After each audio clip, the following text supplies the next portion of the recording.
Hello and greetings. It is Diane Cox here again with another lovely addition to the exploration of the Mythic Tarot deck.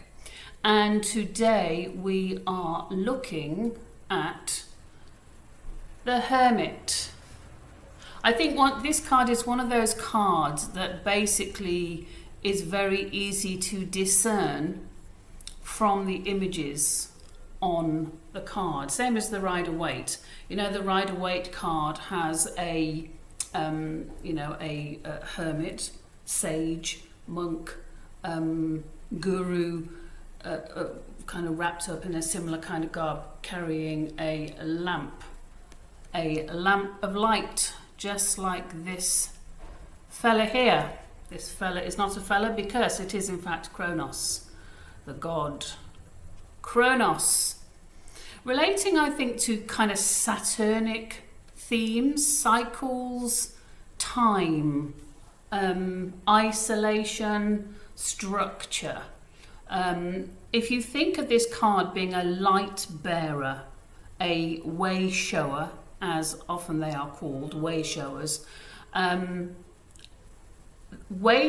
light bearers, leaders, guides, sorry, I've got the windows open today so we can hear all of the outdoor joyful sounds of humanity and their frustrations and joys and happiness. So when you've got a card like the Hermit, you basically have this bowing down and understanding to those who have done the inner work, those who have really reflected on themselves, life, the ups and downs, the trials and tribulations, sat with themselves and really questioned their actions, motives, speech, their ways of being.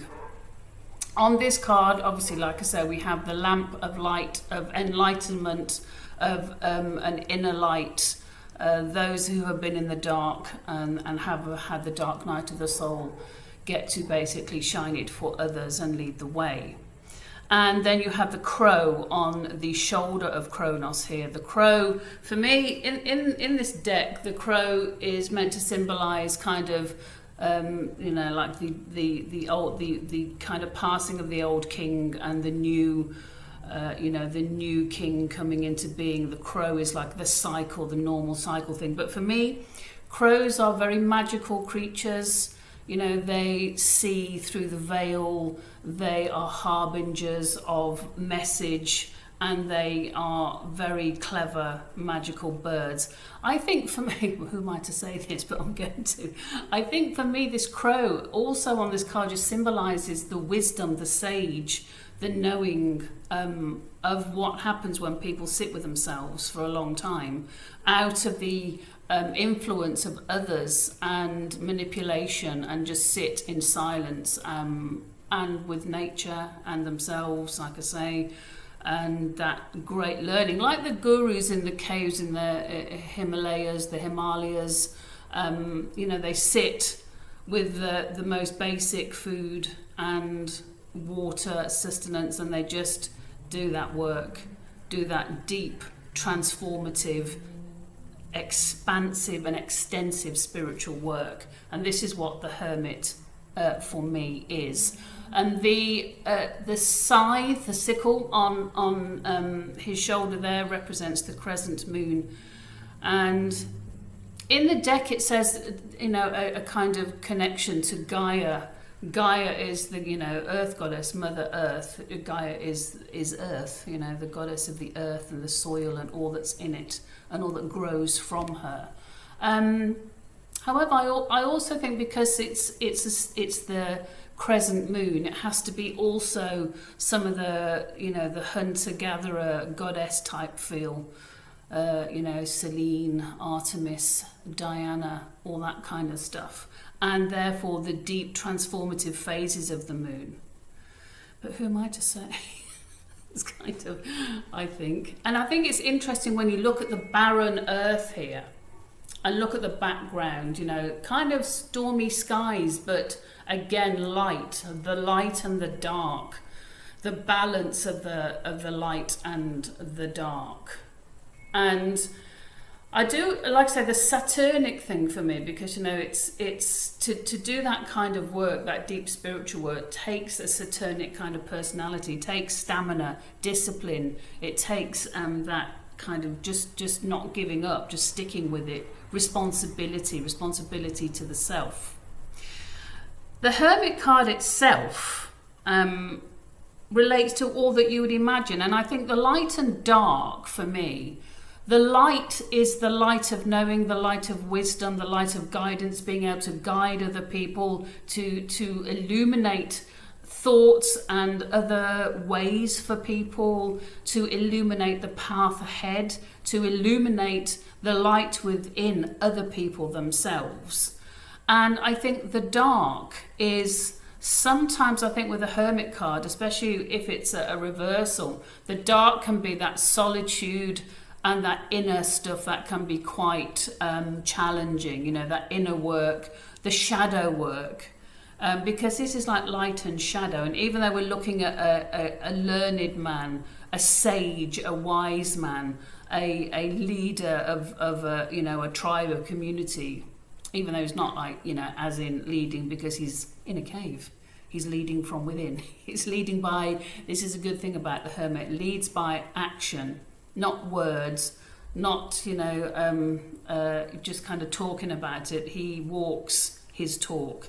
He just leads by example, the Hermit. So what do we have here?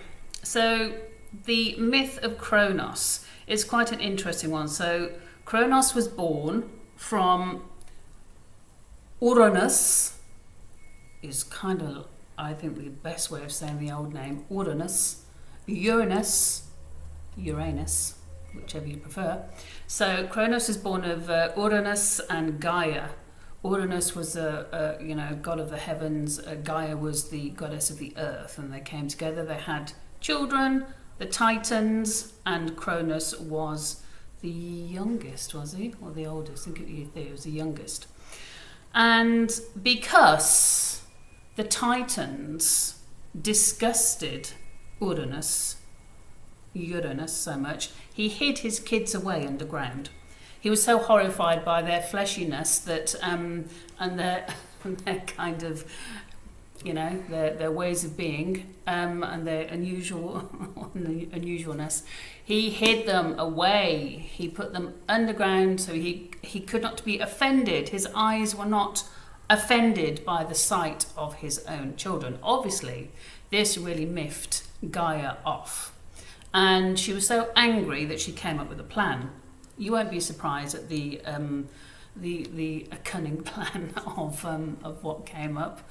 So basically, Gaia made the scythe, the wooden scythe that he's carrying, that Cronos is carrying. And when Uranus came to lay with his wife one night, Cronos was in the, behind the curtains probably, and leapt out with his super sharp scythe and castrated his father. And tossed the balls, the testicles, the twig of berries, not the twig, just the berries, into the sea. And I think there, as we know, came up the goddess Aphrodite, the beautiful, which then changed the whole thing because he adored Aphrodite. But that's a kind of different aspect to the whole myth. We'll try and keep it kind of, a recent length of the video. But basically, what happened then is that Cronos took control of the finishing of the work of creation. Okay, so they were in the middle of the creation of the heavens and earth, and Cronos got to be the overseer of that.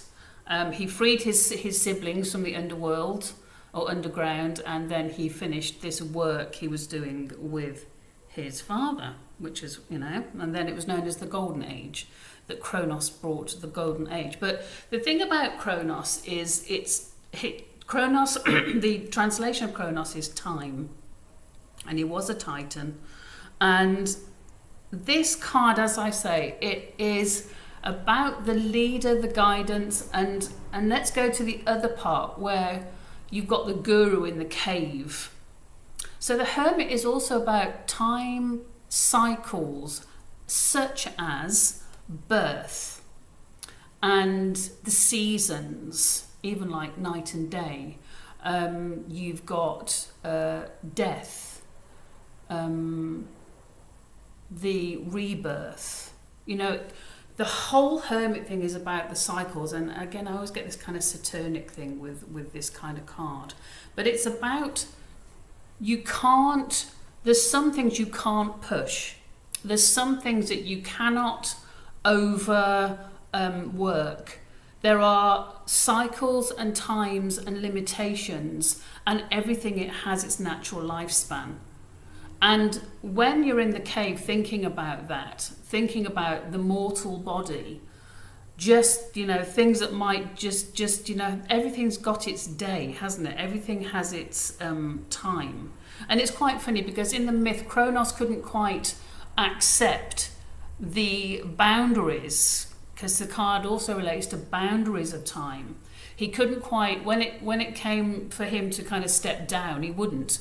And there was a prophecy that his own son would basically do what he'd done to his own dad, not the castration bit, but, you know, overthrow him and usurp him.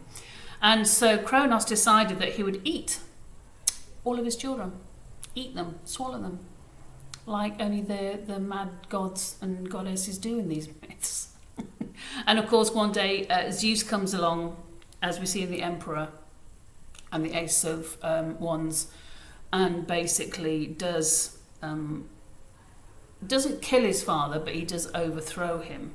And Cronos has to accept his own time is over. You know, that time is done, that time is over. So I think when you look at the dark and the light, you have to look at this card like as a light bearer and someone who understands the passage of time, someone who understands that everything has got to come to a normal ending. You know, like even trees have their lifespan, don't they? And plants and hedgerows and us and every animal and governments. I managed to get something in. Have their lifespan. They have the time, don't they? And then it's over. And nature takes its course. And Gaia, being nature, takes its course. And so does Cronos. So what you've got to kind of think about with this card also is, you know, being in the back of the cave, being in silence, waiting, just being patient. It is a card of patience, waiting. Just wait. You can't push it. It's not the Chariot. You're not going off to war with your battle gear on, with your 2 horses. You're a light bearer, a way shower. You know, you're someone who's basically going to go, okay, just let me sit and contemplate and reflect and sit with it. You know, sit patiently with this. And so I think the surrounding cards that the Hermit has are obviously very important. And to see the whole light and dark aspect, the shadow. I mean, obviously, or not obviously, but now I'm going to say it, it'll be obvious. You know, because it's time and death and natural death of things, you know, he is sometimes related to the Grim Reaper, which is why I always get that Saturnic thing. And so think of Saturnic, you know, I always think of Saturn as the strict disciplinarian and the coach, you know, the sports coach that's really kind of making you do all the training and, you know, putting the hours in and putting the, you know, the kind of repetitions in, whatever the sport might be. Rep, repeat, get it in there, build up the strength. And this is what the Hermit is doing, building up the strength. You know, that you've got this is like, and sometimes strength is being silent and doing nothing and sitting just waiting in peace. You know, just in peacefulness for things to evolve naturally, which is what, you know, it's all about. So that is a lovely Cronos, the Hermit, with the barren, cracking soil time. The riverbed has dried up, you know, the seasons, the way the whole, things have changed over millions of years of, the poles shifting and the sun shining and all the things that have changed because of the natural phenomena of the earth. But there's light and there's dark, that lovely wise crow and him looking like the Grim Reaper, but a Grim Reaper with a light to show you the way to the next part. And it's like an end of a chapter, but it's okay. There's a new chapter about to begin, and here he is. He's like, I'll show you the way. Don't worry. Come and follow me. But so guidance, the guru, the kind of person that can sit in a cave in silence. It makes me think of Vipassana. I've done a few Vipassanas, those. Vipassana is like a silent kind of meditative practice. And normally you go away for 10 days and you sit in silence. You literally do not speak to anyone, read anything, listen to anything, watch anything. You sit in silence with yourself. You're not meant to have eye contact with people. I've done one here and I did 2 in England. And it is the most bonkers thing you could ever do. I would recommend every person who's of kind of quite a balanced nature did a Vipassana, 10 days of Vipassana. It's a life-changing, bonkers, brilliant heaven and hell type of experience. And when you're sitting on your own and no one's kind of talking, you've got nothing, you've got no stimulation at all. You just sit with yourself in silence. You would never believe what comes up out of your own head and thoughts and mind, and it's just crazy stuff. So brilliant, heaven and hell. So you've got heaven, earth, and kind of the underworld here. And I think the card and the way he looks, you wouldn't really want to mess with him, would you? The Cronos. But it's a bit mad that he didn't realise that his own time, of course, is going to be over, and the cycle naturally comes to an end of a cycle. So a brilliant guru, sage, sadhu, fantastic, brilliant, wise person that sat in discipline and knows that some things can't be rushed. Cycles of time, I've said it all, I think. And did cut his father's manhood off. Not all of it. Did leave a bit left. Anyway, that is Cronos, the Hermit. And really do take into consideration what cards are around it. Because, like I say, it can be to go forward, show the way, be the guide, allow yourself to be approached by other people. And reversed, it can be... it's time to come out of your shell. It's time to kind of... sometimes I think it's like I said, that unhealthy retreat thing where you shut yourself off from the world and it's not in a kind of healthy way. So just see what's around it. Have a look. It's a rich card. It's got multi-leveled meanings, and obviously it depends what your querent is asking as well. So hope you enjoyed that. I really look forward to seeing you again soon, and have a beautiful rest of your day, and thank you so much for watching. Okay, bye bye.